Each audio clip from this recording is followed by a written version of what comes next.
Et donc dans cette dernière porte qui était à ouvrir de ce buffet se trouvait un service à thé du 19e siècle qui avait été réalisé par la manufacture impériale de Sèvres, donc la plus grande manufacture française de l'époque, qui était destinée à tous les dignitaires, à toute la noblesse, à tous les grands bourgeois. Un modèle similaire avait été offert par le directeur de la manufacture à la reine Marie-Amélie, qui était l'épouse de Louis-Philippe Ier, roi de France. Un même modèle, un peu plus étoffé, se trouve au Louvre actuellement. Bonjour Geoffroy et bienvenue sur ma chaîne YouTube, ma toute nouvelle chaîne YouTube. Je te remercie d'avoir répondu à l'invitation, d'abord en tant qu'ami et puis aussi en tant que partenaire professionnel. Est-ce que tu peux te présenter à nos auditeurs ? Bonjour Jocelyn, merci de m'accueillir sur ta chaîne YouTube, ça me fait super plaisir. Alors, je suis Geoffroy Boisseau, commissaire-priseur à Troyes, dans l'étude Boisseau-Pomez, dans laquelle j'exerce depuis maintenant 2 ans.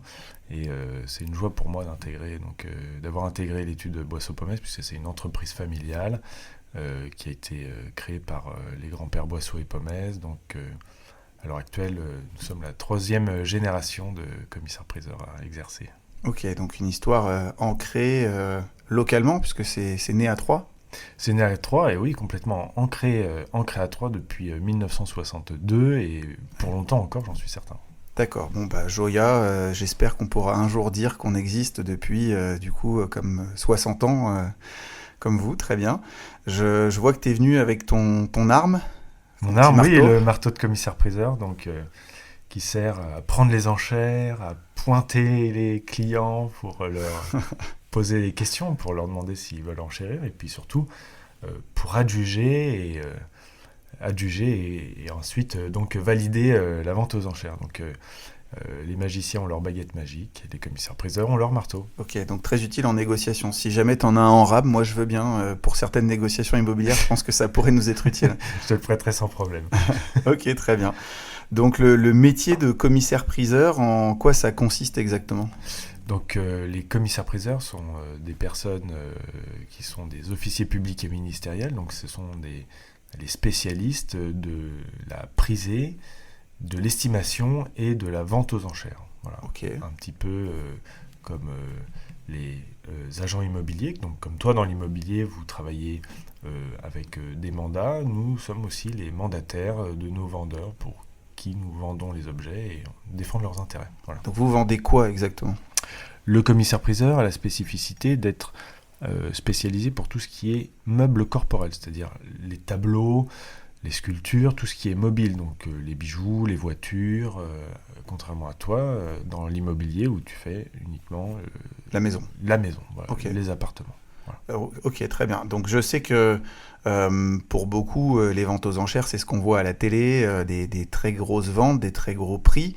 Nous, ce qui nous a réunis finalement, c'était plutôt le service qu'on pouvait apporter ensemble aux clients, notamment aux clients que nous, on voit dans l'immobilier et qui souvent ne savent pas quoi faire de leurs objets mobiliers, ni qu'est-ce que ça peut valoir. Donc, aujourd'hui, jusqu'à présent, on leur conseillait de faire appel à quelqu'un qui venait débarrasser gracieusement et puis qui se rémunérait sur ce qu'il pouvait emmener.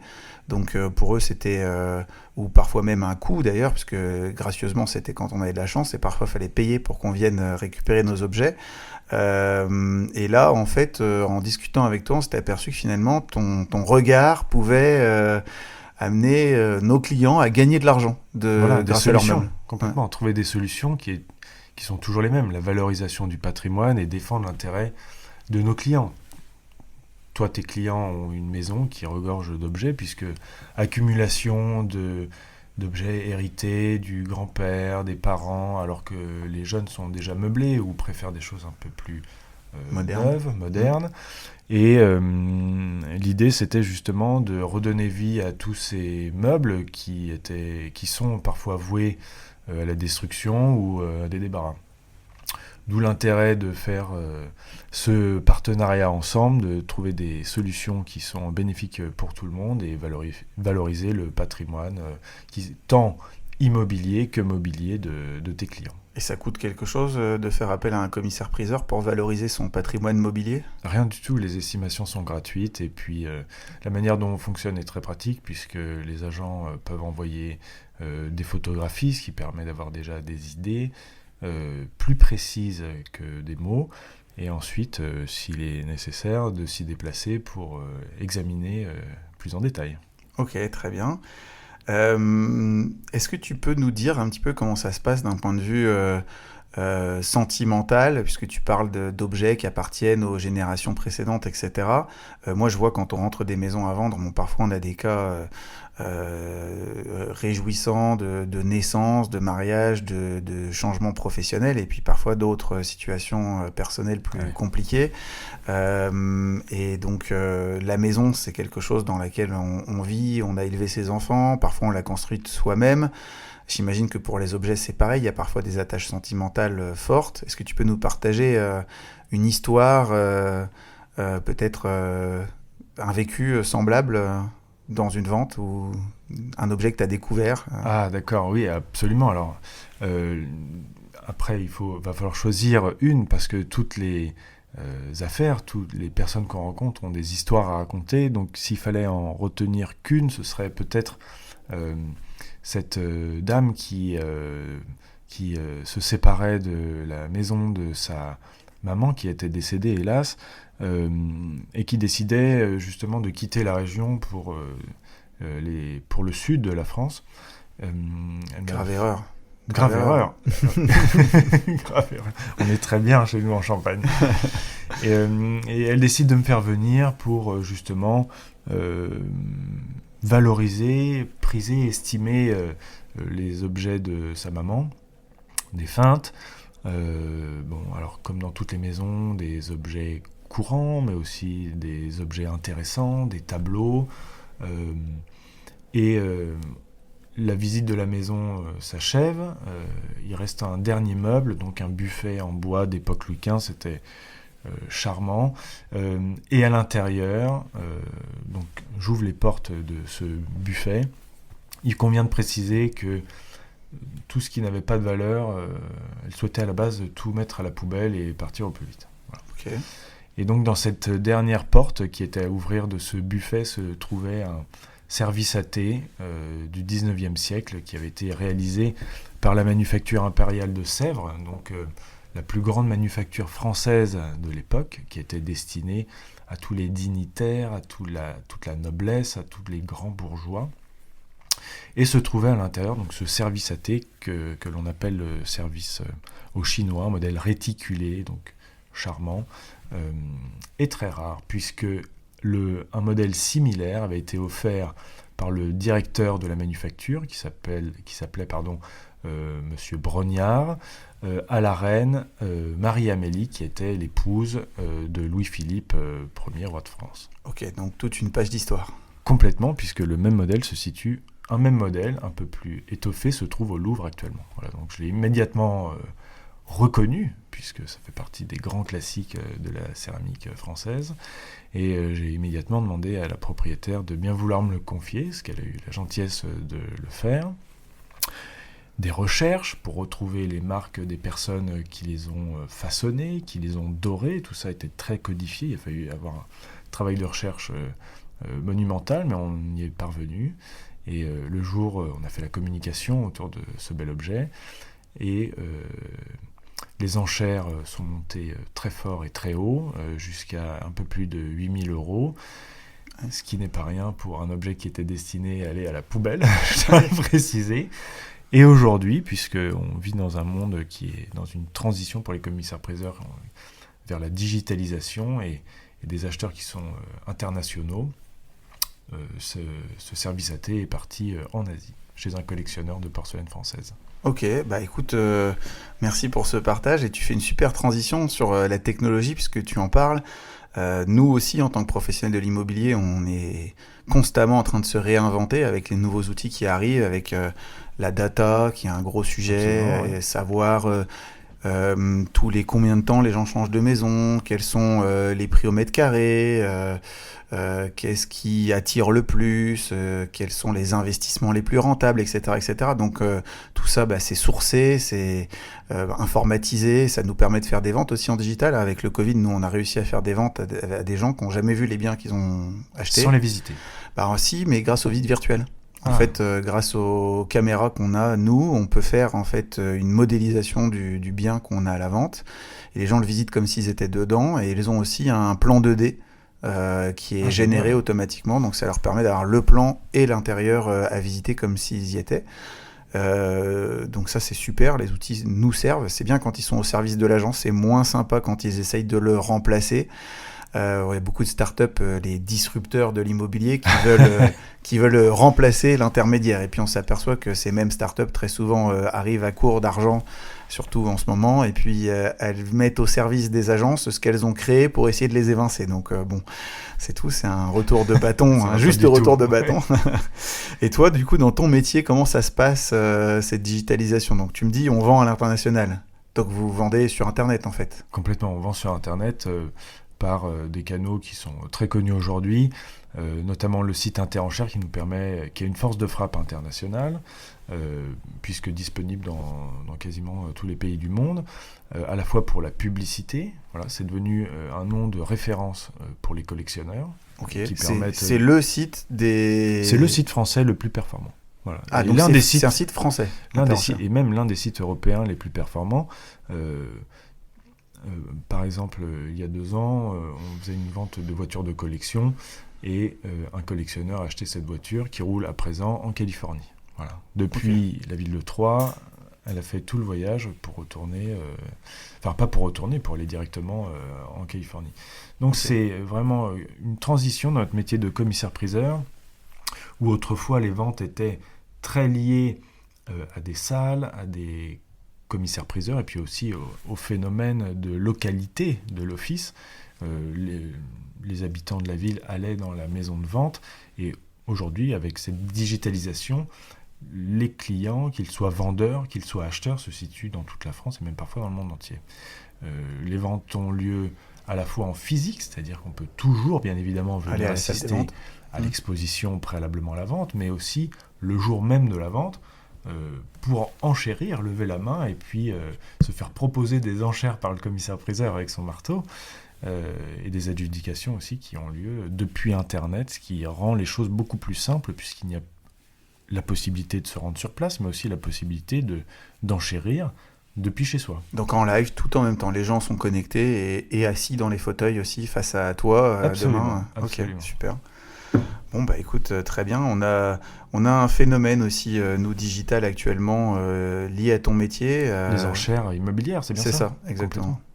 Qu'est-ce que t'en penses? Est-ce que je crois que c'est sans commissaire-priseur, donc ça n'a rien à voir avec toi et ton métier? Alors tout à fait. Le commissaire-priseur, lui, est compétent uniquement pour tout ce qui est biens meubles corporels, à quelques exceptions près. Mais je pense que dans ton domaine, qui est la vente immobilière, ça peut être complètement une révolution.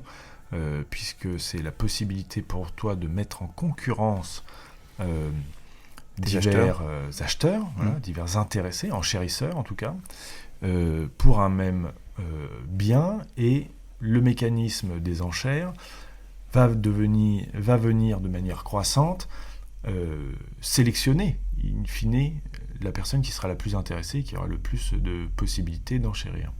Je crois qu'il y a une spécificité, puisque c'est du courtage aux enchères et ça te donne la possibilité de choisir. Voilà, en fait, de choisir complètement. Si nous on a essayé, on a mis ça en place sur nos structures, il y a déjà, si je te dis pas de bêtises, il y a 2 ou 3 ans, on a travaillé, parce que c'est pas fait par l'agent immobilier lui-même, il utilise une société, on parlait des startups justement, c'est eux il y en a plusieurs aujourd'hui qui proposent ça, et on est passé par un de ces prestataires. Et en fait, le bien est proposé à la vente et visité en amont, un petit peu comme toi, avec ils vont à la salle ou sur place. Ou sur place. Et les gens se déplacent. Sauf que, bon, au lieu d'être le bien immobilier pas dans une salle des ventes, c'est à eux de se déplacer là où ils se trouvent. Ça serait compliqué. Voilà. Mais ça se passait bien, honnêtement. C'était juste peut-être... je pense que ça se destine à un segment de produits particuliers et pas peut-être à n'importe quelle maison de n'importe quelle sorte. Tu penses à quoi, par exemple? Soit des produits d'investissement, disons, qui vont attirer des professionnels de l'immobilier qui viennent acheter pour investir, soit des produits dit de luxe. Alors après, le luxe, c'est très subjectif, ça dépend du marché sur lequel on se trouve. Aujourd'hui, en province, à Troyes, un bien qui est vendu 5 ou 600 000 euros, un bien d'habitation qui est vendu 5 ou 600 000 euros, c'est déjà un produit de luxe. C'est une super maison. À Paris, dans notre agence du 9e arrondissement, on ne peut pas dire que les produits à 5 ou 600 000 euros, ce soient des produits de luxe.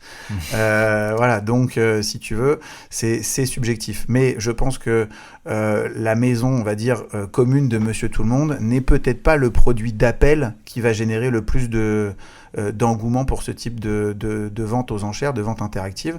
Et encore une fois, c'est assez différent de ton métier dans le sens où l'acquéreur qui va mettre le plus haut prix ne sera pas forcément celui qui obtient la vente, dans le sens où c'est un système d'enchères d'offres.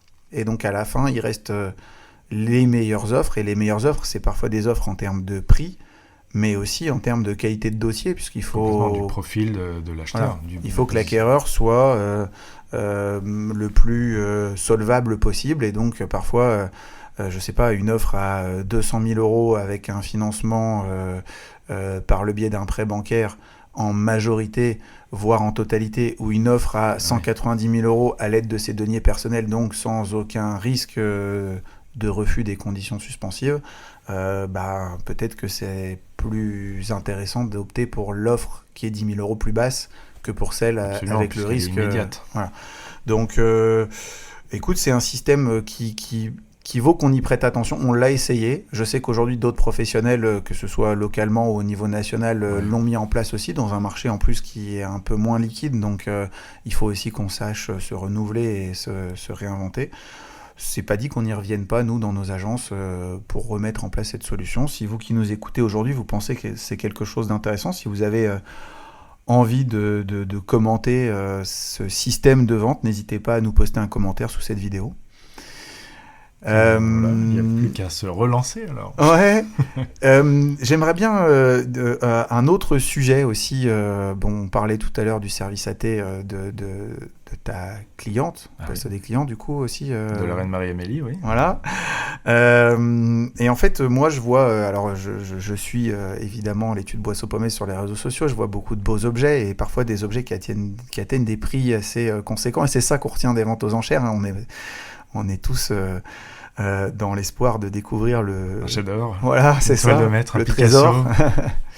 Est-ce que tu as une histoire à partager de vente aux enchères un petit peu exceptionnelle qui pourrait ravir nos auditeurs? Je pense, alors, je vais faire un lien sur un fait d'actualité, c'est que là, on est le 3 mai.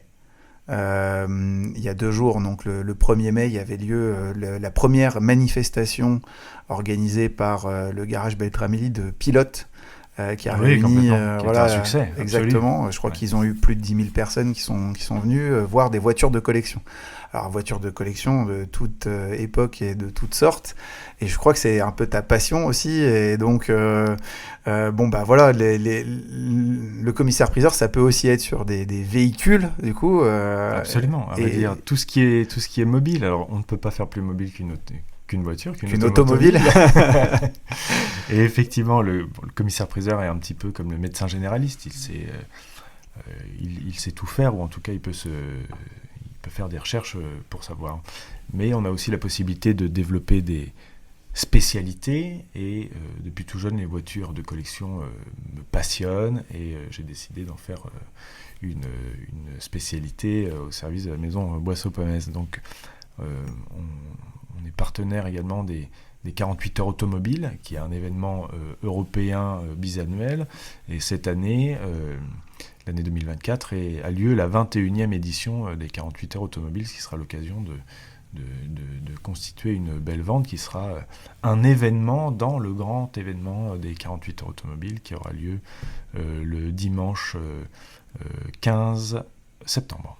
Ok, et donc du coup vous allez avec votre marteau là-bas vendre des voitures en live. On ne tapera pas sur la carrosserie bien évidemment, mais l'objectif évidemment c'est de présenter un beau plateau de voitures que les gens, les passionnés et puis aussi les intéressés puissent participer, ou en tout cas un petit peu rêver. Voilà, donc on fera défiler les voitures avant de les adjuger et de les présenter au feu des enchères, voilà, sous les yeux des collectionneurs et Il est passionné. Donc j'espère que tu viendras parce que ça pourrait être c'est toujours un J'attends très bel l'invitation. événement. J'en ai dans ma serviette. Je te les donnerai tout à l'heure. Dans ma sacoche, j'en ai. Je te les donnerai tout à l'heure. Super. Voilà. Ok, bon, bah, du coup, si vous avez vous-même des biens mobiliers chez vous, n'hésitez pas à prendre contact avec l'étude Boisseau-Pomez, avec Geoffroy Boisseau et son œil averti. Et puis, pareil pour la partie immobilier, puisque maintenant vous avez une solution globale grâce à notre partenariat dont je te remercie. Bah, merci à toi. Très bien Geoffroy, est-ce que tu veux nous partager une actualité peut-être de l'étude Boisseau-Pomez, une vente aux enchères ou une manifestation qui arrive bientôt ? Bah, avec grand plaisir. Pour la première fois, nous allons organiser dans le groupe Ivoire dont la maison Boisseau-Pomez fait partie, organise, donc c'est inédit, voilà, une vente en multiplex avec les 12 maisons de vente qui composent le groupe Ivoire. Donc une vente en multiplex qui va se dérouler le 29 mai en soirée. Donc c'est un after work. Tout le monde est le bienvenu pour enchérir, je l'espère, mais aussi simplement pour voir, se cultiver et voir de beaux objets. Donc 12 maisons de vente, une soixantaine d'objets triés sur le volet. Ça va de la montre Rolex au tableau 2 mètres, qui pourrait être dans des musées d'ailleurs, à titre indicatif, aux voitures de collection. Donc il s'agit en gros comme d'un relais. Une maison de vente à l'autre bout de la France va commencer, puis passer, puis présenter ses objets aux enchères, et ainsi de suite, sur toutes les 12 maisons de vente. Donc j'aime cette idée du relais, puisque à un mois des JO, c'est assez finalement intuitif. Puis ça risque d'être sportif pour vous aussi, à mon avis. Ça va être sportif, donc des toiles qui peuvent être estimées parfois à 100 000 €, des voitures estimées à 80, etc., etc. Donc voilà, que des œuvres qui sont... Donc à titre personnel, ce sera par curiosité plutôt que pour enchérir, je préfère te le dire. Très bien, un jour j'espère, en tout cas pour toi, et puis pour vous autres auditeurs, j'en suis convaincu. Donc un bel événement en soirée, un after work. Donc l'événement s'appelle Ivoire Live Tour. Ivoire Live Tour, ok. Vous pouvez voir les catalogues qui sont disponibles donc, sur le site Interenchères dont on parlait tout à l'heure, par curiosité, si vous souhaitez voir le contenu de la vente. Et puis en tout cas, voilà, c'est libre d'entrée, donc vous êtes les bienvenus et je vous invite à vous déplacer, ça promet d'être une belle soirée. Voilà. Ok, donc Ivoire Live Tour, le 29 mai, à Troyes, la salle des ventes. Complètement. Très bien, merci ravi Geoffroy. de vous accueillir. Merci Jocelyn pour cet entretien ensemble. C'était un plaisir de te revoir et d'échanger sur nos métiers, de le partager avec vous, chers auditeurs. Voilà. À bientôt, au revoir. Allez, à bientôt, merci.